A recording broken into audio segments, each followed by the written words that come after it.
It's October 21st, 2022. I've been able to do quite a few videos lately, and that feels good.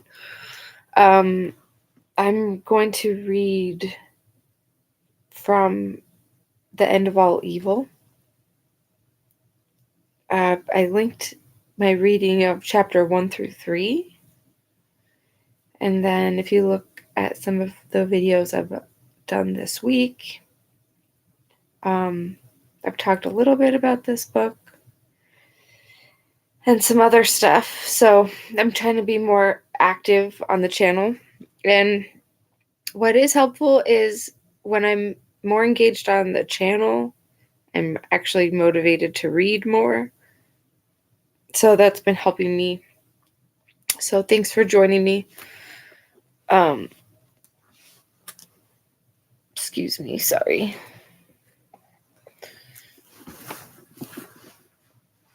All right. Really grateful.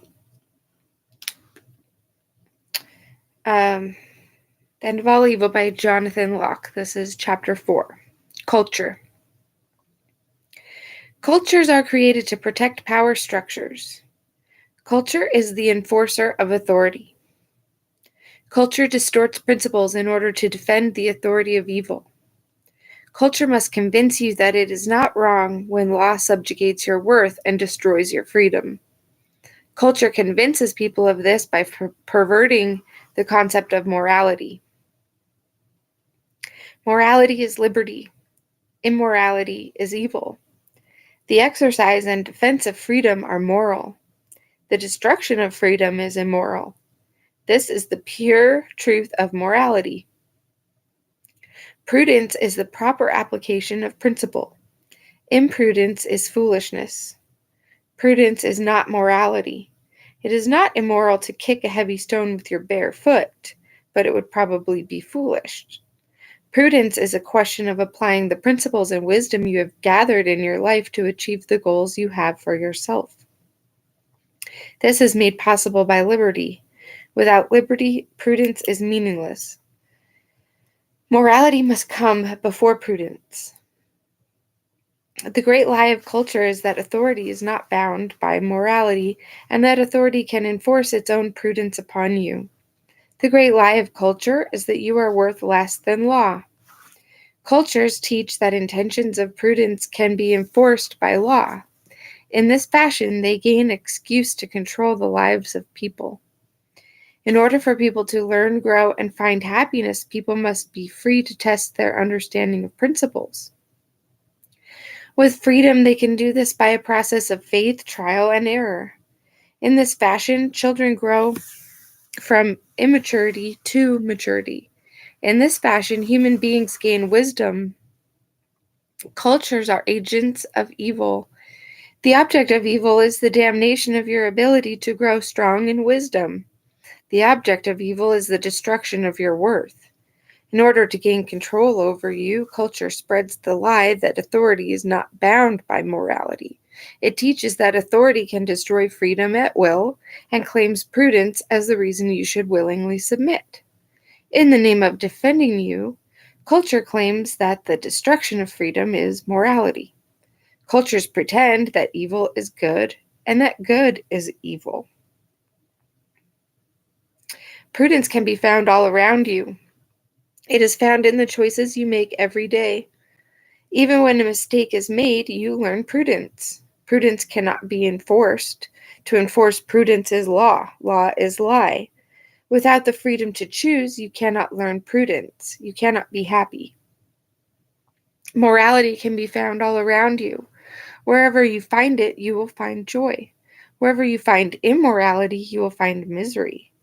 Culture enforces authority by destroying freedom with law. This is immorality. Control of speech. Speech is controlled by culture because speech advances wisdom. Human communication accelerates growth and learning on an exponential scale. People learn principles on their own through experimentation with their environment, but they learn far quicker when they are able to communicate their thoughts through speech. Speech is the single most powerful tool of humanity. Through it, children and adults alike accelerate knowledge in anything they desire to learn.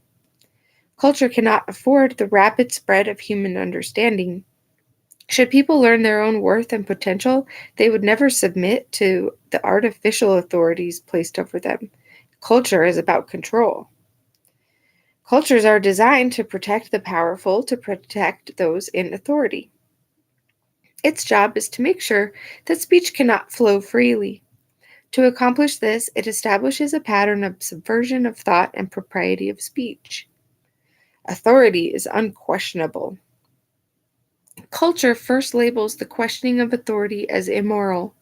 The rule of law, absolute respect for law enforcement, character in politics, and the nobility of kings are all examples of cultural subversion of thought. Culture cannot allow people to question their allegiance to a specific law or a specific king or a specific system of authority. Instead, it teaches that these things are above question. It is never permitted to question the king, dictator, or democracy. In every culture ever devised, authority is supreme over humanity. The highest extreme of questioning authority is discussing the assassination of authorities. Even to print a line of text such as this would bring shivers to those who live under any culture. This is the grip that culture has upon speech. Questioning whether authority is right or wrong is not allowed. The system is above you, and you will not fight back. Though law considers itself moral for defending itself with violence, it will teach you that you are immoral for even thinking about defending yourself against it. Lesser taboos on questioning authority exist in varying form in the cultures of history. In modern times, this is most obvious in the shame brought upon anyone who questions the respectability of police, public education teachers, or other public employees. Their work is considered to be above the work of everyone else. Their actions in their jobs are beyond reproach because they are agents of authority. It is sometimes called respect for the office or position. Questioning their right to interfere with your life will bring you to the scorn of culture. Questioning their right to interfere with your life will bring you the scorn of culture. This is the control of speech. Further examples exist in the belief that paying taxes is noble. Not one person would pay them if they didn't have to. Not one person pays $1 more than is demanded of them under threat of imprisonment. And yet, throughout culture, you hear people speak of the nobility of paying taxes. Taxpayer is the title given by those seeking legitimacy in political arguments. Culture teaches that good people are those who allow themselves to be extorted and controlled without thinking. Obedience to arbitrary law under the rule of law is labeled character. The more destructive a law is to humanity, the more praise of nobility culture will give them who obey it. If authority is not questioned, if it is accepted as the proper ruler over man, slavery is the result. Germans failed to question the culture imposed upon them by the National Socialist Party. Their servitude to Adolf Hitler and his war machine were the result. Billions failed to question the culture of brotherhood championed by communism. Totalitarian slavery and the deaths of 100 million people was the result. Large or small, when you yield your mind to culture, it will make a tool of you for its own purpose. It begins when you limit your speech out of fear of culture. Diversion of propriety. The next step in the cultural manipulation of speech is the creation of propriety and politeness. Those define the artificial enemies of society that culture would have you focused on instead of authority. They are designed arbitrarily to divert attention from the evil of authority. What would the world be like if you were free to open your mouth? The minds of people are tethered under ideas called cultural propriety, political correctness, and politeness. Political correctness is engineered slavery. It focuses attention on controlling the speech of people in such a way that they believe the enemy of people is impoliteness. They are taught to believe They are taught to believe that they are naturally racist, sexist, and bigots. Only when culture keeps a tight control on speech are people safe from their own demons. Culture teaches the limited value of people. Coarseness of language is the shameful speaking of words or concepts outside the propriety of culture. While there is nothing evil in a word, and languages are reinvented and molded every day, culture would have us believe that the words we use are where evil lives, instead of the crushing of the human spirit employed by authority. A curse is a wish of harm upon a person. Swearing is an oath of action. Yet both of these things have been perverted so as to teach you that speech is what is evil, and not the destruction of freedom that evil people employ. Every time you find an element of speech that is culturally unacceptable to speak, you will find a scapegoat. The specific instance is irrelevant. Culture always creates propriety to hide tyranny. In the beginning of the National Socialist movement of Germany, culture was engineered to make defending a Jew unseemly. It likewise made it impolite to challenge those who condemn Jews. This pattern is found in every culture ever created. Nazi culture was not after the control of the Jews, it was after control of the Germans. Choice. In order to free yourself from the slavery of speech control, you must understand the principle of personal offense. If you are offended by a word or a sentence, then you have chosen anger and hurt for yourself. Culture would have you believe that it has been forced upon you, but this is not true. Culture would have you believe that evil is found in the discussion of ideas or the passing of intentional or unintentional insults. It would have you believe that certain words or allusions are where evil is to be found within society. If evil can create the enemy of speech, it can convince you to yield to its control. This is the design and purpose of culture. Though people always feel entirely justified in taking offense at speech, it is nonetheless their full choice. They have the freedom to feel anything they want when they hear the mind of another person. Yet the solution offered by culture is to force speech into a manner conducive to culture's taste. Once you believe that the control of speech is noble, you will not wonder at why it is improper to question authority. Crushing the human spirit. While arbitrary culture is found amongst adults everywhere on earth, it is most easily viewed amongst children. Culture creates ideas of style compulsion, body image compulsion, and action compulsion. To prefer pink over blue is a personal preference. To wear blue because you fear wearing pink is the destruction brought by arbitrary culture. Cultures limit the choices available to people by creating arbitrary rules for your life and enforcing them with peer pressure.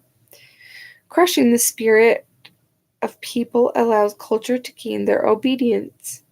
When people fear standing tall because they believe they are not sufficiently attractive, wealthy, or educated, culture is crushing their spirit by teaching them they have limited worth. People who do not know their own value are easy to control.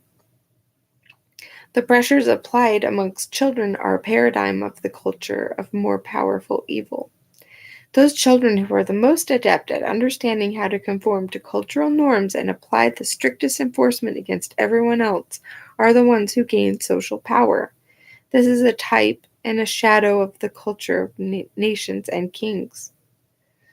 A model citizen of culture is one who patterns themselves precisely to the ideas of cultures. Hi, CJ. Good evening. A model citizen of culture is one who patterns themselves precisely to the ideals of culture. In premise, this means style, speech, education, and economics. In reality, this means obedience. Culture teaches people to idolize the perfect citizen. It does so because it desires your obedience as well. These people are rewarded by society for being easily molded by culture. The powers of authority and compulsion in all walks of life will always reward the model citizens with tokens of nobility, and will always punish those who fail to meet the standards of servitude with humiliation and ridicule. Such is the creation of a culture, such is the making of slaves. This breakdown of the human spirit eventually forces everyone to conform. Very few will even think of fighting the power structure. Almost everyone accepts authority. Arrogance versus conceit. Culture teaches that arrogance is an unwarranted valuation of self. You are a being of unlimited value. Culture is lying to you. Arrogance is condemned by culture because culture does not want people to understand how much they are worth. It purposefully confounds the meanings of arrogance and conceit. Conceit is believing that you are more valuable than others. All people have infinite value. To be conceited is to degrade the value of those around you. Authority is the ultimate conceit. It lays people low lest they believe that it is they and not law which has value. Arrogance is an understanding of your own worth. Culture condemns it in order to suggest that you are really not of sufficient value to do, say, or accomplish things that you desire. Arrogance offends others because they have been taught by culture their entire lives that they have little or no value. They are hurt by the misunderstanding that arrogant people are better than they are. They are taught that arrogance is conceit. If people were not so easily swayed by the doctrines of culture, they would recognize that all people have equal value. When they see the arrogance of a person who has faith in themselves above that of their own, they would rejoice. If an arrogant person has great value, then so do they. Culture condemns arrogance in order to crush the spirit of faith. Without culture, people would allow themselves to revel in the inspiration that arrogant people provide. The arrogance to believe that we can fly, cure disease, and accomplish wonders. The arrogance to suggest that you can govern yourself. Enthusiasm and excitement. Enthusiasm for life is frequently ridiculed by culture. Those who are excited by the wonder and beauty of our world are in danger of understanding how much they are worth. This is not something that culture can allow. I'm like giddy about that. It just cracks me up because I literally scoop dog poop for people, but I have such pride in my job, you know? Like, I don't care. Like, but I'm also a very excitable person, you know? Some might even say a babbler. So yeah, I definitely make a lot of people uncomfortable, I'm sure. But that cracks me up. So culture doesn't want to allow this, right? And also, to me, like when I read Ayn Rand, I didn't know why everybody hated her because I was so young. I was like 17, 18 when I was reading The Fountainhead, and I never finished Atlas Shrugged, but damn, I started it like 10 times. But Anthem I really liked, and that was short. But yeah, with The Fountainhead and everything, I think when I was 17, I really liked it because I hadn't heard any of the negative reviews, any of the haters, and I was just reminded of that. You know, if you can remember the feeling that you had when you experienced something good. And when I was reading this last passage, the enthusiasm and excitement for me about remembering something from the past that was inspiring. And so I just remembered that like joy I had of reading when I was younger and thinking, yeah, I can do anything, you know? And I have tried and I have failed and done a million interesting things, you know, I've made plenty of mistakes. So I've really resonated with this chapter so far, so I just had to interject. So excitement and enthusiasm are allowed only in limited and predefined forms. Every culture is different, but they all provide acceptable directions and outlets for excitement. These outlets divert the arrogant expression of enthusiasm so that others will not be inspired. Culture dismisses achievement as impossible for the average person. It teaches that most people can expect only limited success in their lives. It teaches people to accept that dreams are unreachable. Without exception, the reason that dreams are so hard to reach is because of culture. Laws, control, and the crushing of the human spirit limit our ability to achieve. Only human. Culture has many variations of the phrase only human in every language. The phrase implies the ultimately limited value of people. The phrase is a lie. People have an unlimited capacity for intelligence. Things in the realm of the supernatural in ancient times are commonplace today. Principles that are amazingly complex become simple to intelligent beings as they are understood. With freedom, the more you grow in learning, the more wisdom opens your mind to the purity of our reality. Cultures frequently teach that intelligence is hereditary. In conjunction with the notion that the powerful are more intelligent, this teaching is designed to imply that those in authority rightfully belong there.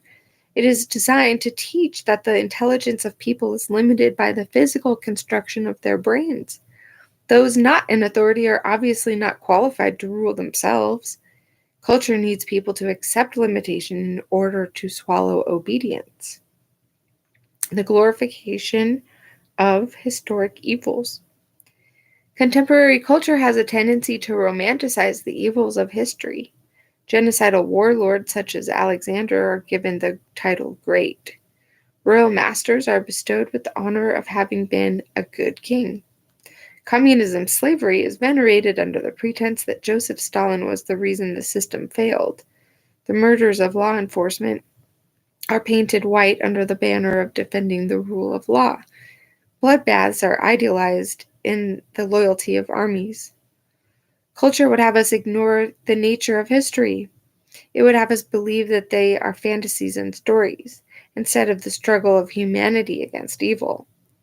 Billions have lost their lives struggling against tyranny. The lesson of history is not the honor of slaves, nor the good of a system, or the nobility of a king. It is the nature of evil that we must learn. Do not let culture cloud your knowledge of history by glorifying tyranny.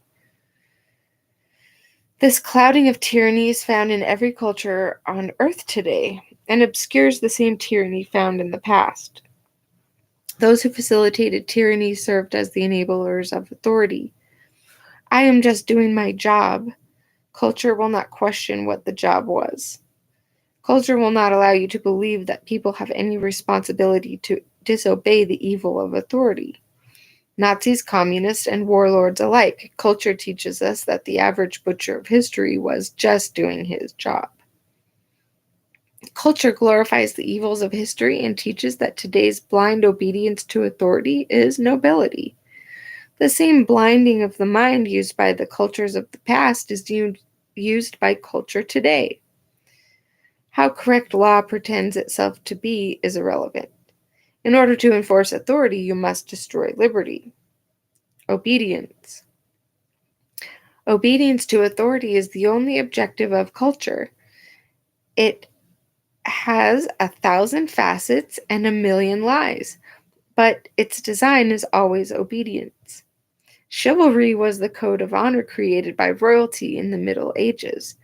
This honor consisted of blind adoration of the king and blind adoration of knights and noblemen. Peasants and serfs were taught that those who ruled over them and enforced the law of the king were also respectable and moral. The objective was the obedience of human beings to authority. The teaching of chivalry was that the knights of law enforcement had more value than everyone else. Patriotism is the code of honor created by nations in modern times. This honor consists of total allegiance to whomever controls the nation at the moment. Patriotism offers no choice. You cannot choose which nation to support. You are a slave by birth. You cannot refuse obedience. All law has total claim to you. Patriotism teaches that the nation is glorious and strong, and that people have value only inasmuch as they bow to it. The rule of law is the code of honor created by democracy. It teaches that honor is found in obedience to the law. This code teaches that you cannot examine what the law says or who wrote it or why. The rule of law demands total obedience. Law is a weapon and obedience is its design. The rule of law equates criminality with morality. The rule of law teaches that law has more value than people. All cultures call disobedience treason and scare people with ideas of treachery against what is right and proper. Treason is the premise that it is wrong to disobey the interests of authority. The truth is that it is wrong to compel others to act against their will. Since authority is always a creature of force, the claims of law are immoral and irrelevant. There is no such thing as treason. Slaves as enforcers. Those who are under the limitation of culture will enforce culture's doctrines upon others. Culture teaches that morality is found in obedience, and so those who believe that authority is rightfully exercised over people will demand that their friends and neighbors behave according to culture's will. This is the treachery of culture. It convinces people that slavery is morality. It desires only obedience, and people return it in droves. It convinces people that the destruction of freedom is morality. It pretends that evil is good and that good is evil. All who would speak against authority in defense of freedom are condemned. At its strongest form, culture is able to convince its people to become soldiers and murder, plunder, and conquer new peoples. It has happened in every empire. It has happened in every kingdom and nation. From Nazi warlords to barbarian hordes, and from lynch mobs to law enforcement, authority is expanded and retained by violence. Those who participate in the furthering the goals of evil are given the titles of bravery and honor by culture. Symbols of authority. Culture seeks to enforce authority by impressing upon the minds of people that they are inferior to law. When people believe that they are worth less than law, they will believe that it is their rightful place to obey. The symbols that authority uses to create the illusion that people have limited worth are very similar throughout history. The robes of modern judges compared to the robes of royalty. The wigs of late European politics compared to the crowns of royalty. The uniforms of law enforcement and the armor of knights. Captain, general, senator, magistrate, sheriff, prince, lord. Titles, clothing, and badges have been used in every culture and history to create the illusion of authority. Culture focuses the mind on symbols such as honor, loyalty, devotion, and duty. Such symbols are not new. It is easy for most people to recognize the foolishness of loyalty to king, dictator, or communism. However, people still fall to modern symbols such as law, democracy, and patriotism. If the objective of a symbol is obedience, it is evil.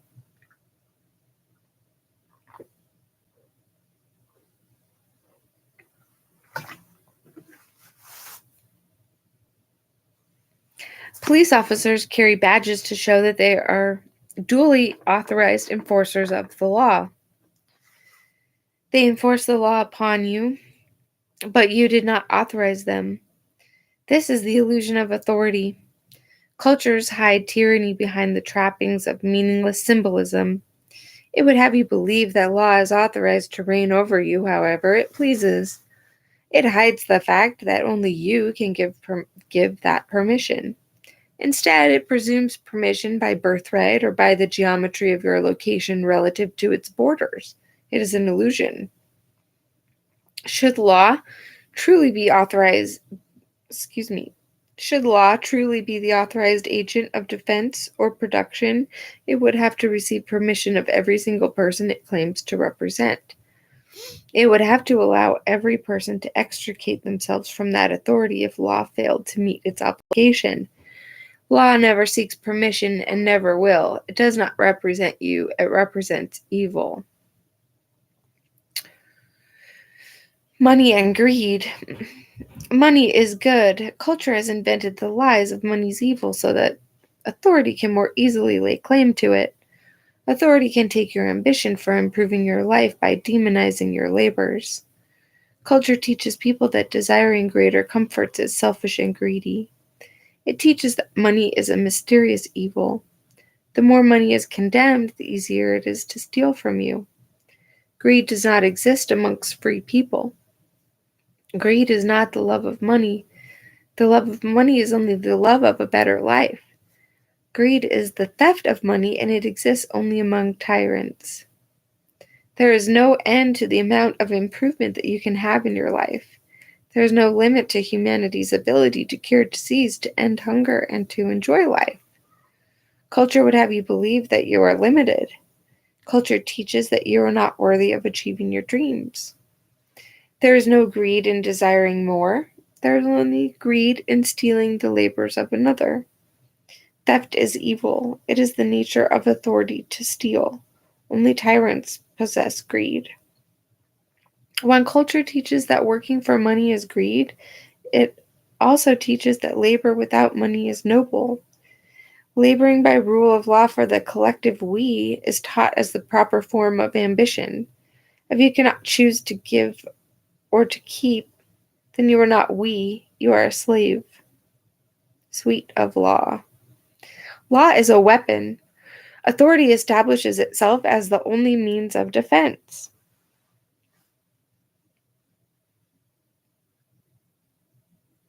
Yeah, CJ, I agree.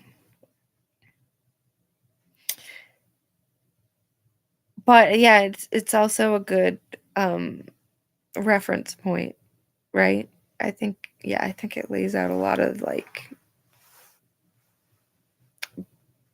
people's, simple views of the stuff. So yeah, I'm kind of thinking, yeah, especially I want to link to this talk I was listening today on Rumble with a microbiologist, and um he's suing the Commonwealth of Virginia over informed consent.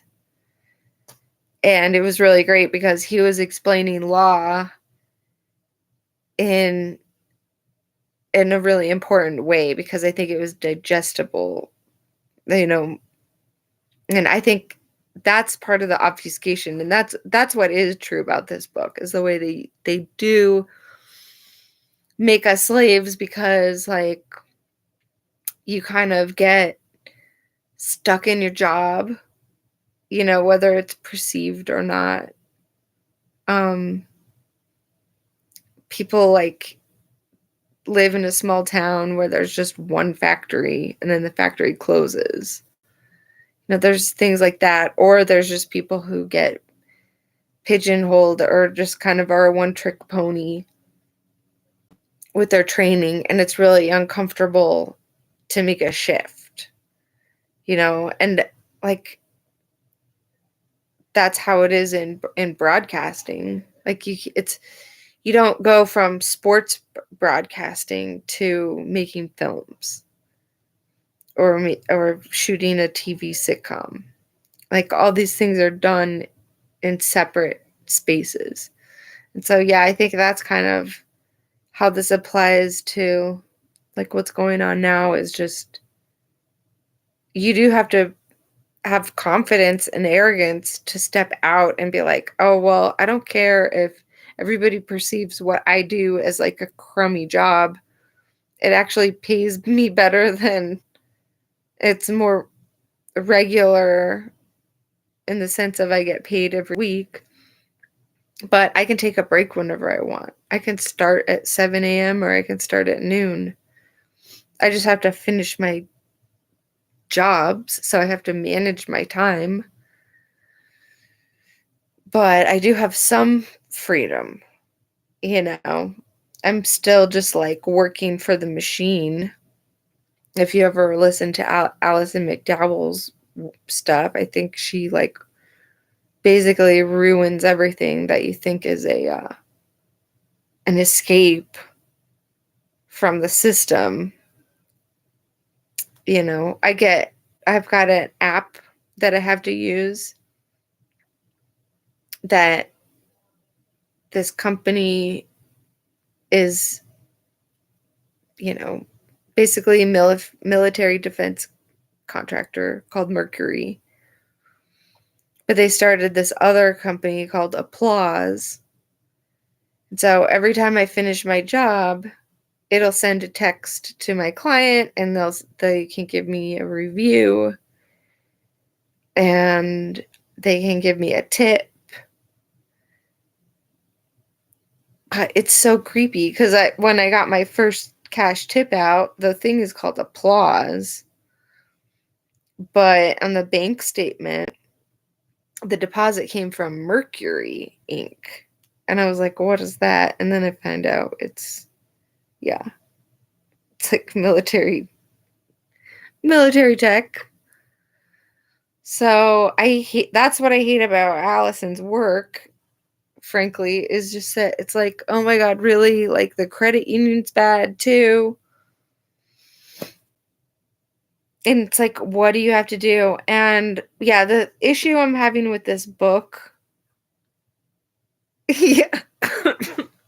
I mean, I appreciate her work, but I feel like there's a lot of people out there that are just like, they're, you know, I don't want to be that enlightened. I want to be allowed to be comfortable, you know. I need to feed my fucking kids. You know, not all of us have like a husband who's set up and like, I mean, God bless my man. I love him, but you know, I'm working and he's going to school. So it's like, yeah, I just feel like I'm not going to feel guilty that I have to do whatever it is to feed my kids. But I am going to do my best to like be aware of the problem and like step out of the system as much as I can. And then if I find that these devices like required for me to use to keep the job, then I'm just going to have to make the decision to take it or leave it, you know, but who knows what's coming. Everybody's crying about doom and gloom. But yeah, I'm going to have to link to this talk. This was going to be just a reading, but I'm glad CJ's in the chat because it lets me break it up a little bit. So check out Kevin McCairn, PhD, Kevin W. McCairn. He's a freaking riot. He's really he's really funny and goofy if you're into not PC. But he's a microbiologist and he had on Anthony Pena. This is on Rumble from October 15th. And the show is called A Sovereign versus the Commonwealth of Virginia Vax Mandates. And so I don't know. I mean, I don't really know much about that whole sovereign thing. I barely know what that's all about. I'm really just,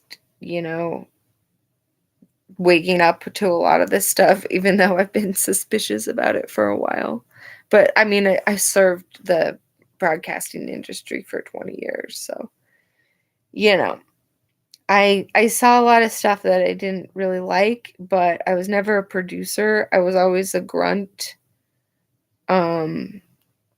And so I think that was really cool because I had to like be in these rooms with politicians and not that we had like very many famous people, but some people of like prestige, especially with Utah politics. Like I'd have to put makeup on the governor and um we did a press conference with him once a month. And so like I got a sense of who the people were that like, were real prima donnas that like someone like me was just a nothing. But some of them maybe were just placate very well. They were good at pretending. Um and there were a few like people that I thought, "Oh, you might be a real human. You're pretty cool."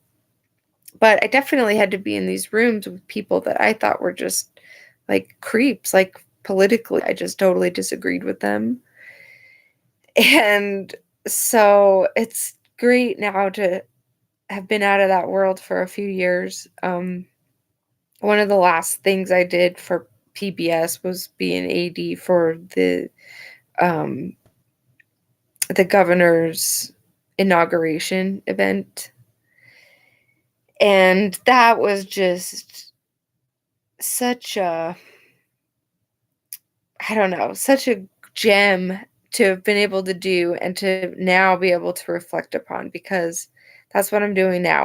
I'm digging into the past and trying to figure out, well, how did I get here? And there's people that, yeah, you might have read this book 6 years ago.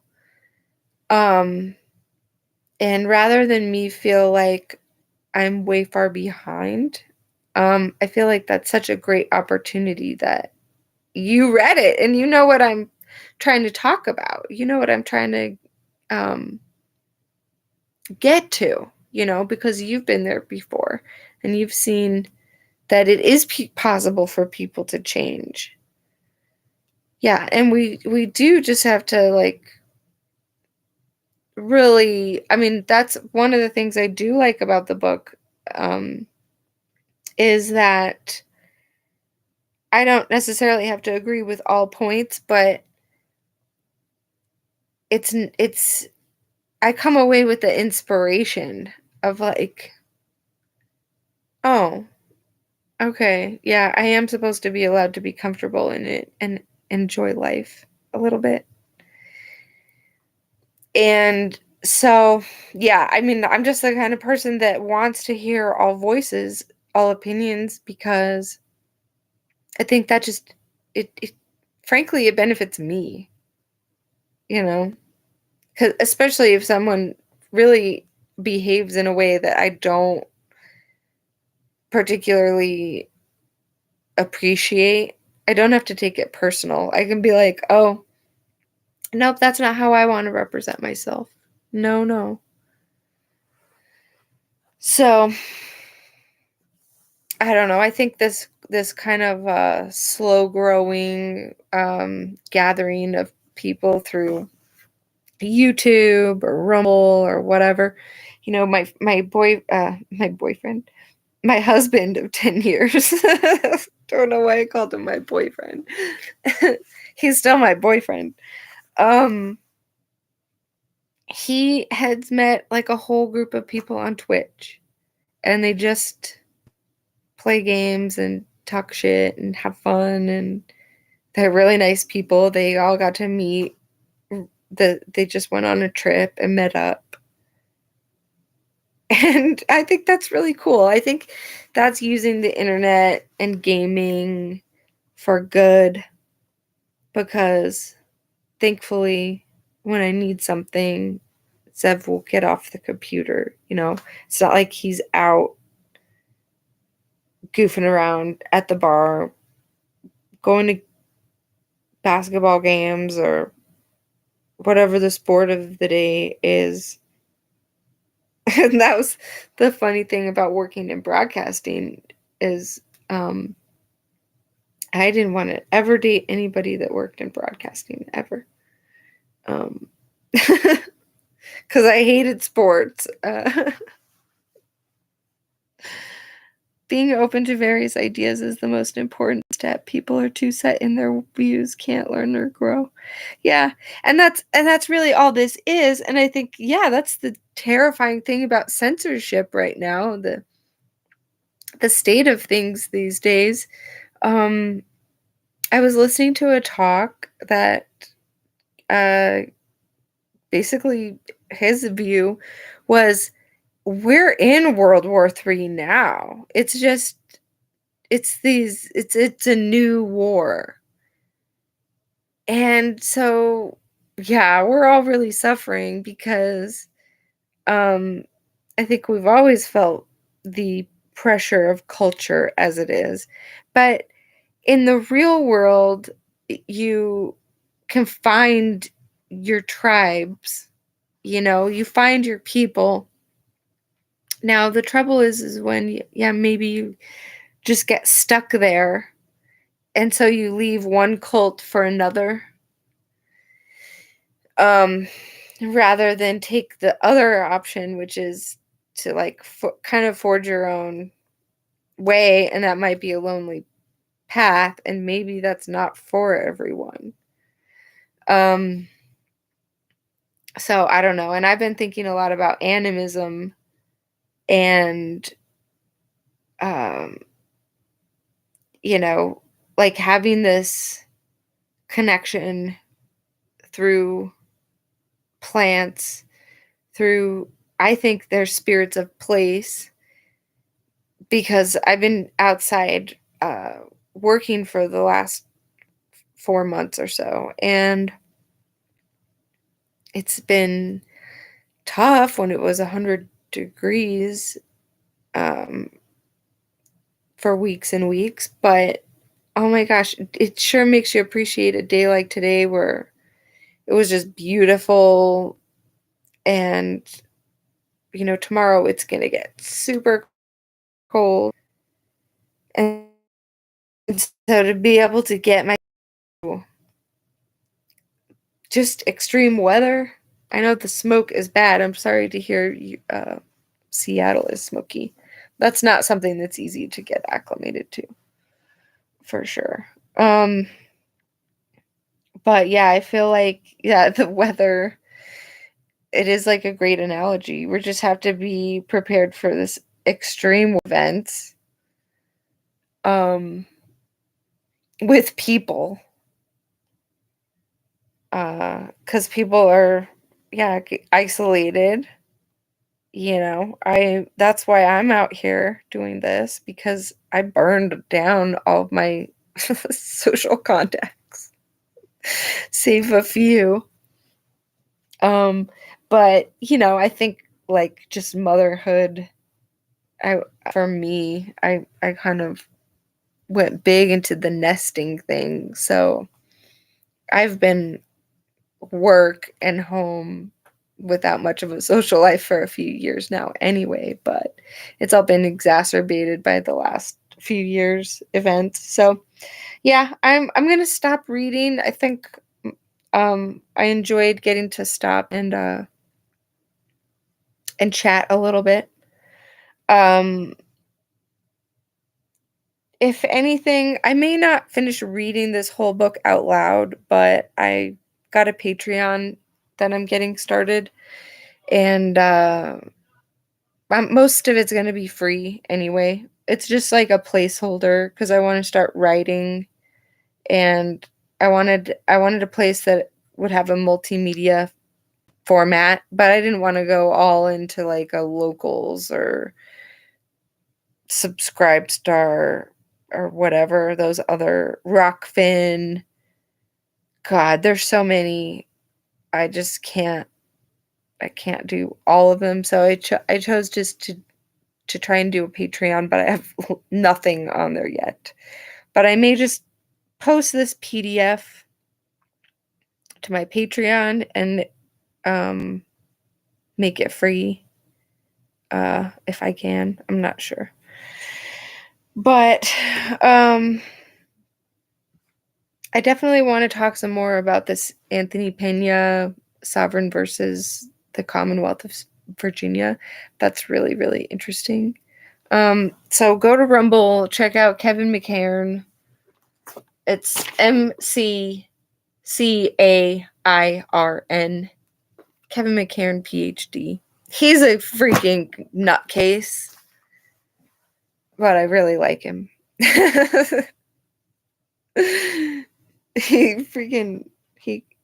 It helps to laugh through the hard times. So, all right, I'm gonna go. Have a good night. Thank you for watching. We'll talk soon. Bye.